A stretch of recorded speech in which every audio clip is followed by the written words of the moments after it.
Talking about sound quality, a lot of your school children will probably want to bring in copies of songs that they've downloaded illegally from YouTube. First off, there was that big word in there, illegal. We totally believe that musicians should be paid for their work, and so we do our absolute utmost not to infringe on copyright law.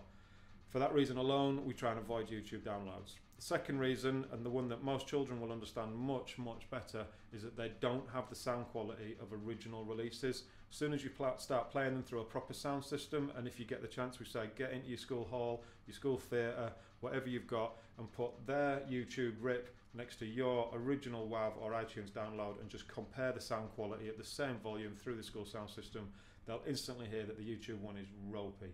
So try and avoid letting them stick YouTube USB downloads into your computers wherever possible.